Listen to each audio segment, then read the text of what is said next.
Buenos días, me llamo Gustavo y de los temas que han salido en el sorteo he decidido desarrollar el tema número 4. Lleva por título El crecimiento y el desarrollo neuromotor, óseo y muscular, factores endógenos y exógenos que repercuten en el desarrollo y el crecimiento, patologías relacionadas con el crecimiento y la evolución de la capacidad de movimiento, evaluación y tratamiento en el proceso educativo. Comenzaré desarrollando una breve introducción de este tema. El crecimiento es un fenómeno dinámico que se produce desde el mismo momento de la fecundación, es de ritmo variable con la edad, aunque con dos claras y nítidas aceleraciones. La primera durante los primeros 2 o 3 años de vida y la segunda durante la adolescencia. A cada etapa de crecimiento corresponden en el sujeto unas características biológicas determinadas que deben ser respetadas. De ahí la necesidad de adaptar la actividad física a las características del niño y no a la inversa. La educación física escolar debe basarse en los siguientes pilares básicos: el conocimiento sobre el desarrollo biológico del niño y su crecimiento, el conocimiento sobre el desarrollo motor y psicomotor y el conocimiento sobre el aprendizaje de habilidades motrices. Por tanto, es fundamental que los profesionales de la educación física conozcamos los aspectos fundamentales del desarrollo humano para así poder adaptar las actividades físicas a las necesidades, intereses y características de los alumnos. Paso a desarrollar el primer epígrafe del tema, que se titula El crecimiento y desarrollo neuromotor, óseo y muscular. En primer lugar, vamos a ver algunos conceptos relacionados con el crecimiento y el desarrollo. Cuando se estudia el ámbito del desarrollo humano, ciertos términos básicos salen a la luz. Hemos de hacer constar que en muchas ocasiones los propios autores avisan al lector de que determinados términos son utilizados como sinónimos. No obstante, cada uno de ellos posee una significación propia, que es necesario que el lector conozca y sobre la que reflexionar. En primer lugar, vamos a ver el concepto de maduración. Para Jean Le Bolch, la maduración consiste en hacer funcionales a todas las estructuras que sólo existían a nivel potencial. Esta idea de maduración ha sido básica en la teoría de Jekyll y sus seguidores. Nada puede conseguirse si no existe la madurez adecuada, es la idea que transmite en sus escritos. Toda referencia al proceso madurativo se presenta en oposición al de aprendizaje, o lo que es lo mismo, el proceso madurativo en su acepción más pura determina la no existencia de influjos exteriores, aunque es cierto que existen pocos casos de maduración estrictamente pura. En realidad, los efectos ambientales interactúan con el proceso madurativo. A pesar de lo dicho, es de resaltar que el proceso de maduración determina connotaciones de aumento de la complejidad funcional y estructural, de cualidad. La maduración está relacionada con los aspectos cualitativos del desarrollo. En segundo lugar, vemos el concepto de crecimiento. En su significado etimológico, cresco crescere significa aumento de tamaño del cuerpo, aumento progresivo de un organismo y de sus partes. Frente al término anteriormente citado, este posee connotaciones de cantidad, de conceptos biológicos tan clásicos como los de hipertrofia, que es aumento del tamaño, e hiperplasia. Hace referencia a la constatación del aumento de ciertos parámetros, tales como la estatura y el peso. En tercer lugar, vemos el concepto de ambiente o factores ambientales. Estos términos hacen referencia a todo cuanto desde el exterior, de forma premeditada o incidental, pueda influir en el proceso de desarrollo de la persona. En esta consideración de lo ambiental se reúnen todo tipo de estimulaciones, ya sean afectivas, sociales, ecológicas, que puedan afectar a la persona. Dentro de los factores ambientales, uno de los fenómenos más destacables es el aprendizaje, que se define como un cambio relativamente permanente en la conducta de los individuos debidos a la práctica o a la experiencia, o también como el resultado de la interacción constante del individuo con su medio, mediatizado por la cultura o subcultura dominante. Bien, un cuarto concepto es el concepto de desarrollo. El término desarrollo se refiere a los cambios que el ser humano sufre a lo largo de su existencia. Se considera como un término global, que implica la maduración del organismo, de sus estructuras y el crecimiento corporal, así como el influjo del ambiente. El desarrollo humano se realiza en estrecha relación y estructuración recíproca con el medio ambiente. Por tanto, los aspectos madurativos y de crecimiento interactúan con los factores ambientales en el desarrollo de la persona. Así, al referirnos al desarrollo físico, hacemos referencia no solo a la maduración de sus órganos o al crecimiento en tamaño y peso, sino también a los efectos que otros elementos externos al sujeto pueden ejercer en dicho desarrollo. Es aquí donde el término adaptación toma sentido como proceso de interrelación del organismo con su medio. Veamos a continuación los principios básicos del desarrollo evolutivo en la infancia. El desarrollo es un proceso continuo que comienza al iniciarse la vida. Si bien los procesos que sustentan el desarrollo son extremadamente complejos. El desarrollo humano ocurre de acuerdo con diversos principios generales. Los más importantes se reúnen en los siguientes puntos. El primero, el desarrollo es un proceso global en el que interactúan aspectos motrices, cognitivos, afectivos y sociales. En segundo lugar, el crecimiento y los cambios de comportamiento son ordenados y en su mayor parte ocurren en secuencias invariables. Por tanto, podemos afirmar que el crecimiento y el desarrollo humano están regidos por una serie de leyes direccionales o leyes del control motor, basadas en los estudios de Cogil-Geschel. Y estas son la ley cefalocaudal, que dice que el desarrollo del control motor progresa desde la cabeza hacia las extremidades inferiores, y la ley próximo-distal, que dice que el desarrollo del control motor progresa desde la línea central del cuerpo hacia afuera. Un cuarto principio es el desarrollo, un proceso pausado y continuo, pero no siempre suave y gradual. Existen periodos de crecimiento físico muy rápido, que serían explosiones de desarrollo, y de extraordinarios incrementos en las capacidades psicológicas. Por ejemplo, el peso y la estatura del niño aumentan enormemente durante el primer año. Los preadolescentes también aumentan la estatura con gran rapidez. Un cuarto principio dice que las interacciones complejas entre la herencia, es decir, los factores genéticos, y el ambiente, es decir, la experiencia, regulan el desarrollo humano. Así, se explica que muchos aspectos físicos y la fisonomía resultan fuertemente influidos por factores genéticos: el sexo, el color de ojos y de la piel, la forma de la cara, la altura y el peso. Pero los factores ambientales pueden incluso ejercer fuertes influencias sobre algunas de estas características, que ante todo están determinadas genéticamente, por ejemplo, la nutrición y las condiciones de vida. Y también, en segundo lugar, los factores genéticos influyen en las características temperamentales. La herencia puede establecer los límites superiores más allá de los cuales la inteligencia no puede desarrollarse. Pero la forma y bajo qué condiciones se manifiesten las características temperamentales o de la inteligencia dependen de muchos factores ambientales. Y en último lugar, decir que existen periodos críticos o sensibles en el desarrollo de determinados órganos del cuerpo y en ciertas funciones psicológicas. Si en estos periodos se produce algún tipo de desequilibrio, se pueden producir deficiencias o disfunciones permanentes. Erickson considera que el primer año de vida es un periodo crítico para el desarrollo de la confianza hacia los otros. Si tenemos en cuenta el ritmo de crecimiento, distinguimos tres leyes. La primera es ley de progresión y amortiguamiento. Dice que el crecimiento relativo de las dimensiones corporales generales del ser humano es tanto mayor cuanto éste es más joven. El ritmo de crecimiento desenfrenado se amortigua rápidamente y disminuye, excepto en el momento del impulso pubertario. La pubertad es la etapa en que se produce un aumento en la velocidad de crecimiento. Se iniciará más tempranamente en las niñas, a los 12 años, y se terminará más tardíamente en los varones, sobre los 15 años. Durante la pubertad, el crecimiento puede alcanzar de 8 a 9 centímetros al año, durante más o menos 2 años y medio. La siguiente ley es la ley de la disociación, que dice que todas las partes del cuerpo no aumentan en conjunto ni en las mismas proporciones. Destacan por su rapidez inicial el tejido nervioso, es decir, el cerebro y los nervios, y el linfoide, ganglios, placas, linfoides, etc., mientras que el aparato reproductor se desarrolla más tardíamente. Ciertas partes del cuerpo tienen curvas de crecimiento propias, como los órganos de reproducción, las vísceras, es decir, los pulmones, corazón, riñones, etc., el esqueleto o la musculatura.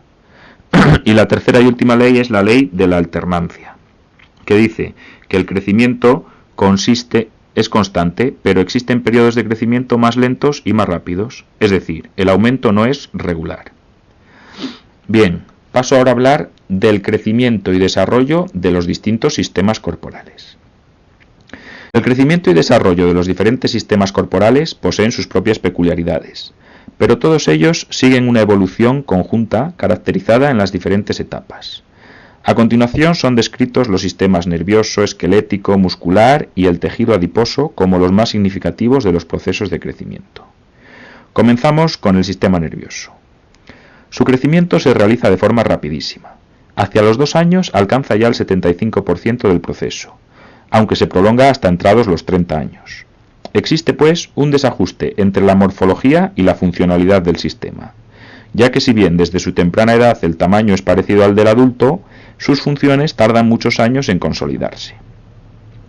El proceso de estructuración funcional de este sistema se ve facilitado por la mielinización, formación de una capa de mielina, en las redes nerviosas, que hace más eficaz la transmisión del impulso nervioso. Esta mielinización tiene un curso diferenciado en las distintas zonas del sistema nervioso.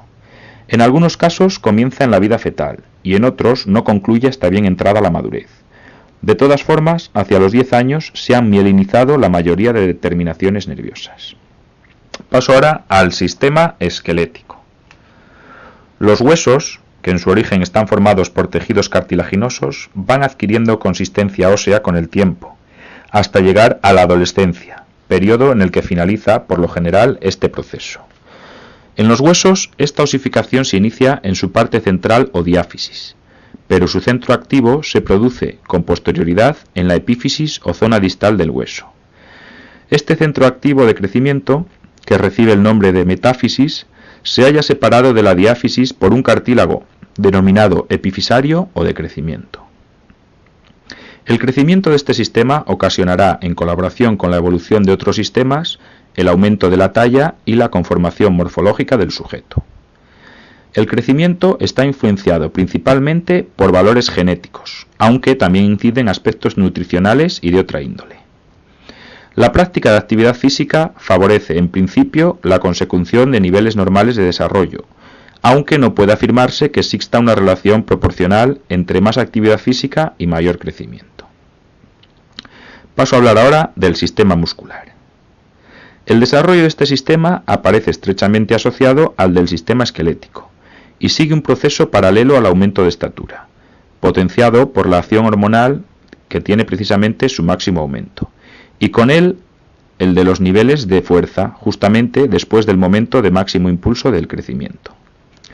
Respecto al desarrollo del sistema muscular, es importante entender que lo que aumentará no será el número de fibras musculares, sino su volumen y grosor, conformando de esta manera un paquete muscular más voluminoso. En este caso, el desarrollo muscular puede verse muy afectado por la actividad o inactividad física. Paso a hablar ahora del tejido adiposo. El proceso de evolución de la cantidad y distribución del tejido graso subcutáneo obedece a complicados factores, entre los que sobresalen los genéticos, los nutricionales, los hormonales y los derivados de la práctica de actividad física. Por la causa que sea, el tejido graso alcanza su máxima proporción dentro del primer año de vida y disminuye progresivamente hasta los 6 u 8 años, momento en el cual vuelve a aumentar. La evolución de este tejido presenta marcadas diferencias en cuanto a la cantidad y disposición entre sexos, aunque no se puede ignorar la enorme importancia que la nutrición ejerce sobre el tanto por ciento de grasa corporal. Cuando la ingesta calórica es superior al gasto energético, se produce un desajuste que causa la obesidad. Conviene recordar que el 80% de adultos obesos fueron niños obesos. El ejercicio y la actividad física, como medio de gasto calórico, ejercen una gran influencia en la cantidad y distribución de la grasa corporal, y quizá su efecto más patente es hacer disminuir un tanto por ciento de peso graso. Asimismo, los factores de tipo psicológico dejan sentir de forma notoria su influjo sobre este aspecto. Vamos a ver ahora la proporcionalidad y los ritmos de crecimiento. Podemos destacar que las proporciones y los ritmos en el crecimiento varían de unos órganos y sistemas a otros, debido a que no existe una relación unísona entre las diferentes partes del cuerpo, ya que cada una se rige por sus propias pautas de crecimiento. Bien, Hasta aquí el primero de los epígrafes. Paso ahora a desarrollar el segundo epígrafe del tema, referido a factores endógenos y exógenos que repercuten en el crecimiento y desarrollo.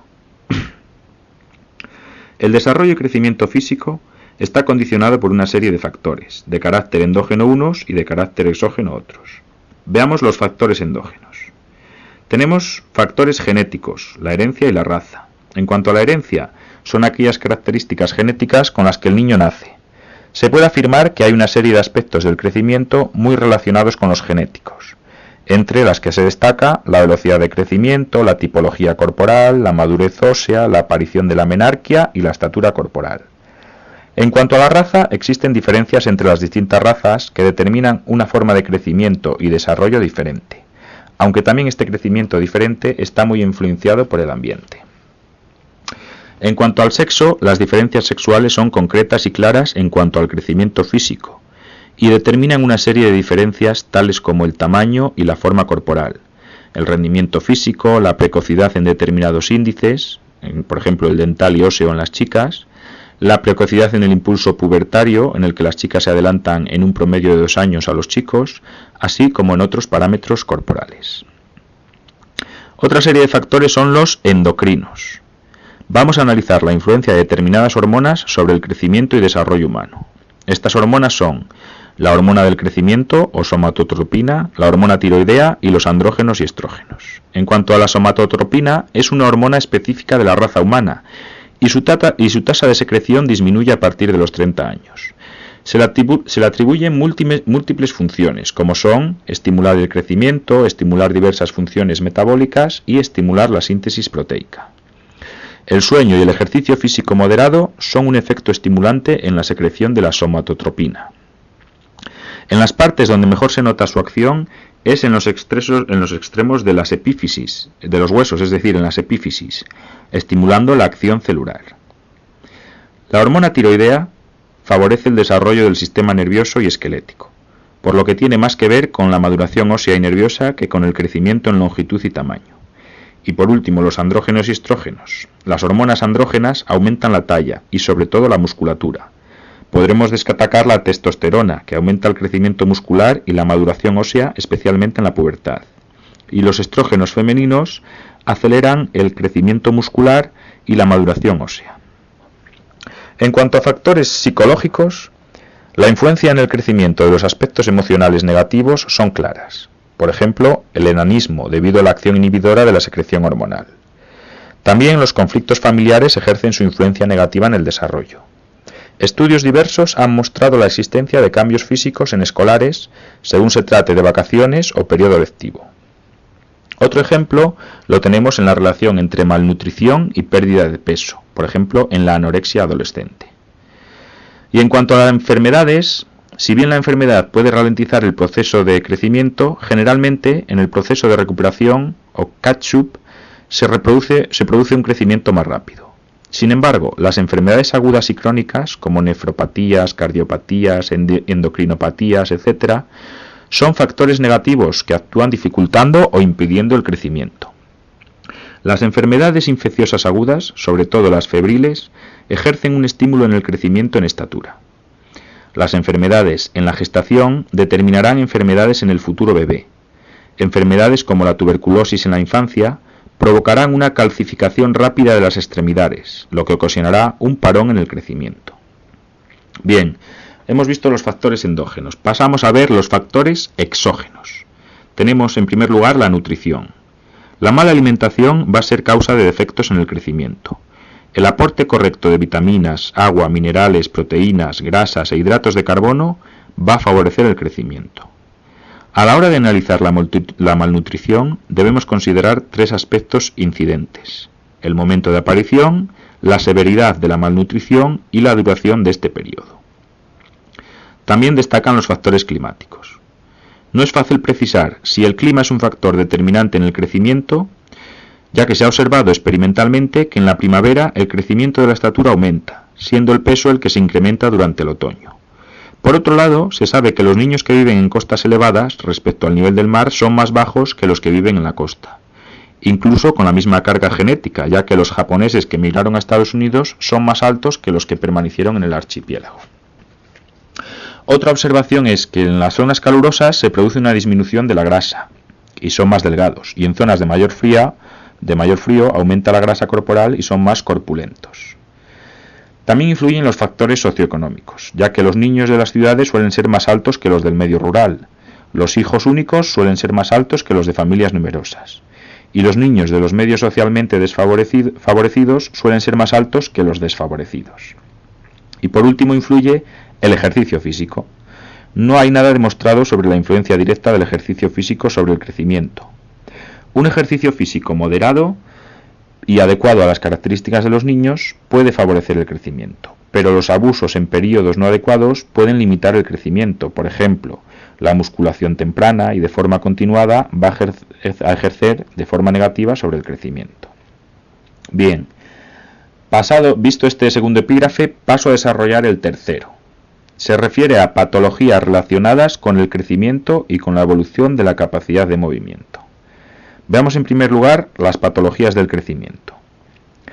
Cuando la edad cronológica, que es la que realmente tiene el niño, y la edad biológica, que es la que se asemeja al patrón de edad del que tenemos conocimiento, no se asemejan, podemos hablar de irregularidades del crecimiento. Las irregularidades que podemos observar en el crecimiento son las siguientes: una aceleración o retardo de la talla, aceleración o retardo del peso, aceleración o retardo de peso y talla, aceleración de peso y retardo de talla, y aceleración de talla y retardo de peso. Estos casos se llaman disauxias y son pequeños desarreglos en la talla y en el peso, que, no obstante, pueden entrar dentro de unos límites normales, si no hay una diferencia de más de 3 años entre la edad cronológica y la biológica. Cuando va más allá de este periodo de tiempo, se llaman auxiopatías, y nos encontramos con 4 patologías o enfermedades del crecimiento, que son las siguientes. Las que afectan a la talla son el gigantismo y el enanismo. El gigantismo es una altura desproporcionada de naturaleza patológica, casi siempre relacionada con la alteración glandular endocrina, y el enanismo es un desarrollo deficiente del sistema esquelético en altura. La estatura del individuo adulto no llega a rebasar los 125 o 130 centímetros. En cuanto al peso, tenemos obesidad y caquexia. La obesidad es el aumento de las grasas en el tejido subcutáneo y alrededor de ciertas vísceras y órganos internos de nuestro organismo en cantidad superior a la normalidad fisiológica, a consecuencia de una alteración no solo del metabolismo de las grasas, sino de todo el metabolismo en general. Y la caquexia es una extrema decadencia del estado nutritivo y sanguíneo de un organismo, así como de sus fuerzas. Es pues un estado patológico caracterizado por un adelgazamiento extremo, anemia intensa, gran debilidad, piel seca, rugosa y de color amarillento.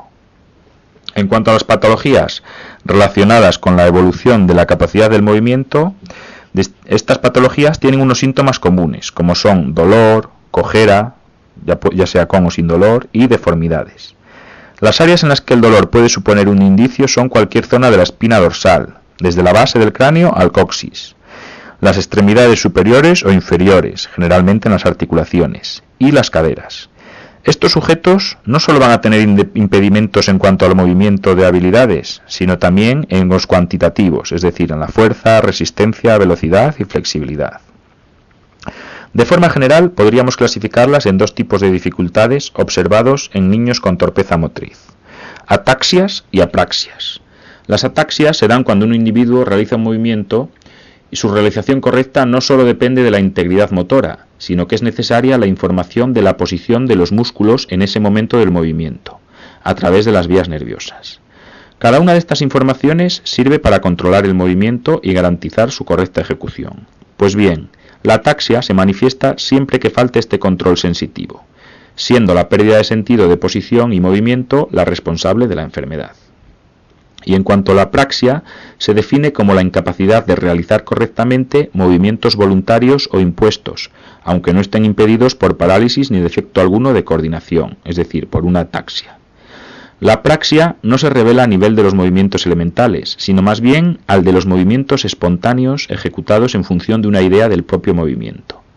Puede ser consecuencia de una lesión cerebral, aunque a menudo su génesis es vascular. Casi siempre se trata de lesiones de los hemisferios cerebrales, sobre todo del hemisferio dominante. Al describirlas específicamente, podríamos hablar de anomalías de la columna vertebral, Tenemos tortícolis, en primer lugar, que es una afección de la columna vertebral a nivel cervical. La tortícolis es más frecuente en los escolares más jóvenes, de entre 4 y 6 años de edad, y generalmente se relaciona con una infección de garganta, bien reciente o pasada. Debido a la infección, las estructuras de la parte posterior de la garganta, justo enfrente de la espina cervical, se inflaman, y esto causa una laxitud o estiramiento de los ligamentos que soportan a las vértebras cervicales. Estas se vuelven hipermóviles y susceptibles incluso a muy ligeras fuerzas de torsión del cuello. Otra anomalía de la columna es la deformidad de Sprengel. Consiste en la elevación del omóplato, es congénita y consecuencia de un desarrollo incompleto. Suele ir acompañada de incapacidad para levantar el brazo del lado afectado más de 90 grados. El mejor tratamiento para esta deformidad es quirúrgico, realizado preferentemente antes de los 10 años.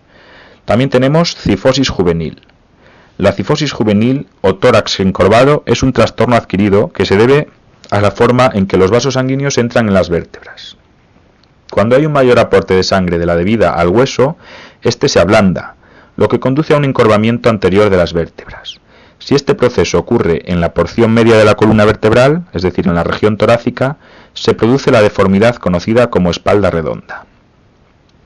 La escoliosis es una curvatura lateral de la espina dorsal que se da más frecuentemente en el intervalo de edad de 12 a 16 años y que abunda más en las hembras que en los varones. Los niños afectados presentan un omóplato más prominente que el otro y un hombro y una cadera más alta que la otra. Y por último la hiperlordosis, también denominada hiperlordosis lumbar, y consiste en el aumento de la lordosis fisiológica. Es una desviación o encorvamiento exagerado de la columna vertebral a nivel lumbar. Veamos ahora las anomalías en las extremidades superiores. Son frecuentes las anomalías de las extremidades superiores, bien sean congénitas o adquiridas, que, por lo general, están presentes desde el nacimiento y que, en la mayoría de los casos, se corrigen quirúrgicamente antes de los 5 años. Distinguimos lesiones en el plexo braquial, que son enfermedades cuyo origen radica en la lesión de las raíces espinales a la altura del cuello, es decir, el plexo braquial, producida en el momento del nacimiento. Esta lesión suele afectar a un brazo solamente, quedándose sin funcionalidad o con una funcionalidad mínima. La hemiplegia es generalmente una parálisis y, como indica su nombre, afecta solo a un brazo y a la pierna del mismo lado. Es el resultado de la lesión del centro motor en el lado del cerebro opuesto al de las extremidades afectadas, lesión que ha podido producirse antes, durante o después del nacimiento. Subluxación de la cabeza del radio. En ocasiones, los profesores de educación física observamos que hay alumnos que no pueden girar completamente las palmas de sus manos arriba y abajo, es decir, supinación y pronación del antebrazo, con el codo flexionado en 90 grados. Un examen revelará que esta anomalía de la rotación se debe a una subluxación congénita de la cabeza del radio en el codo. Veamos los trastornos ortopédicos de la cadera. Tenemos luxación congénita de la cadera. Generalmente, a la edad de 5 años, los niños nacidos con problemas congénitos de cadera han sido diagnosticados y su trastorno tratado. Estos niños tienen una forma de andar balanceante, debido a la debilidad de los músculos de la cadera que estabilizan la pelvis. En cuanto a la rodilla, las anomalías de la articulación de la rodilla en los niños en edad escolar entrañan para el cirujano ortopédico los diagnósticos más inseguros. Tenemos la condromalacia patellae, quizás la enfermedad más frecuente de esta articulación, consistente en el ablandamiento del cartílago bajo la cápsula de la rodilla. Suele darse entre los 10 y 17 años de edad. Es consecuencia de mecanismos defectuosos que afectan a la función de la cápsula de la rodilla, y en muchos casos se debe al deslizamiento recurrente de la rótula fuera de su posición. Los niños se quejan de sensación de agarrotamiento, bloqueo e inflamación intermitente de la región de la rodilla. Tienen dificultades para subir escaleras y para correr. Y la otra de la rodilla es la osteoconaritis disecante, que se da, por lo general, en niños de 8 a 12 años y resulta de una pequeña fractura bajo la superficie de la articulación. Un fragmento del cartílago articular con una pequeña porción del hueso astillado puede colgar libremente o desprenderse y flotar suelto alrededor de la articulación. Si se detecta a tiempo, un periodo de inactividad y escayola son suficientes para que aquella remita. En cuanto al pie, tenemos pies planos, que muchos niños en edad escolar tienen los pies planos. En la mayoría de los casos se trata de un fenómeno hereditario y de forma casi general El tratamiento con zapatos correctores o soportes arcos ortopédicos del arco del pie no es conveniente para aquellos niños mayores de 5 años. El empleo de zapatos correctores y de soportes del arco del pie, más allá de los 5 años, debe restringirse a aquellos niños que experimenten dolores por sus pies planos. Debe animarse a estos niños a que jueguen y participen en actividades físicas hasta donde se lo permita su capacidad, y con frecuencia mejorarán sustancialmente con el consiguiente desarrollo neuromuscular, muscular y esquelético. Pies cóncavos.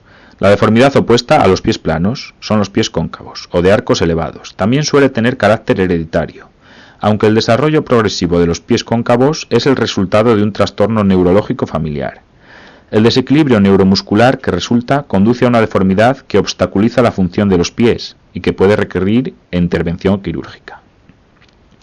Marcha en equino, que es decir, caminar de puntillas. Se encuentra frecuentemente en el grupo de edad de 5 a 7 años. Se debe a la hiperactividad de los músculos de la pantorrilla, que produce una retracción, es decir, un acortamiento progresiva de los tendones del talón. Y por último tenemos la marcha en aducción, que se caracteriza por andar con los pies hacia adentro. Se debe a una sola o a la combinación de las siguientes deformidades. Inclinación hacia delante del fémur en las caderas, torsión interna de la tibia, es decir, giro del hueso de la pierna y metatarso aducto, desviación del pie hacia el eje del cuerpo, etc. Si la deformidad persiste hasta que los niños van a la escuela, ya no hay tratamiento, excepto el quirúrgico, que la corrija. Y si aún permanece a los 8 o 9 años de edad, es posible que ya no desaparezca. Bien, pasamos a hablar ahora de las fracturas. Quizás sean las patologías más frecuentes en los niños en edad escolar. Consisten en la rotura total o parcial de un hueso como consecuencia de una acción brusca y violenta. Existen 3 tipos de fracturas: abiertas, la rotura afecta a los vasos y nervios cercanos; cerradas, no hay lesión de las partes blandas; y tallo verde, muy frecuente en niños. Existe rotura ósea, pero no del periósteo. La mayoría de ellas admiten tratamiento por medio de reducción cerrada, es decir, con escayola. Tales fracturas infantiles curan muy rápidamente. Cuanto más cerca esté la fractura del extremo del hueso y su metáfisis, más grande es su capacidad para remodelarse. Veamos ahora un cuarto epígrafe que hace alusión a la evaluación y tratamiento en el sistema educativo. En cuanto a la evaluación, los estudios sobre motricidad infantil y humana se realizan desde sus comienzos, con el objetivo de conocer mejor a los sujetos. Veamos los instrumentos de evaluación. Como instrumentos de medición se contemplan tanto aquellos cuyo carácter es fundamentalmente motor como los de carácter psicomotor, en combinación con lo cognitivo y perceptivo motor, junto con otros de marcado carácter social, en clara conexión con la yuxtaposición de dominios de la conducta humana. En cuanto a las motóricas, tenemos la escala del Instituto Pediátrico de Múnich, que mide los reflejos en el periodo sensomotriz, la batería básica de aptitud física de Fleischmann, que evalúa los diversos factores de la aptitud física, y otros muchos. En cuanto a las perceptivo-motóricas, tenemos el examen psicomotor de Bayer, que evalúa aspectos del desarrollo psicomotor tales como coordinación oculomanual, estática, dinámica, control segmentario, orientación, lateralidad, etc. Veamos el tratamiento en el proceso educativo. El conocimiento general de las características básicas que condicionan el desarrollo evolutivo en las diferentes edades, sobre todo en la escolar, debe ser el elemento que oriente la labor educativa de todos los profesionales de educación física. Así, los objetivos fundamentales de nuestra intervención educativa son: favorecer el crecimiento y desarrollo adecuado a la etapa evolutiva del alumno, favorecer el crecimiento y desarrollo de los diferentes sistemas corporales, esquelético, cardiovascular, muscular, adiposo y nervioso, y contribuir a la mejor salud del niño y a conseguir una mayor calidad de vida. Llegado al tercer nivel de concreción curricular, cuando el docente diseña sus estrategias, cuando programa las unidades didácticas y las sesiones educativas, es fundamental que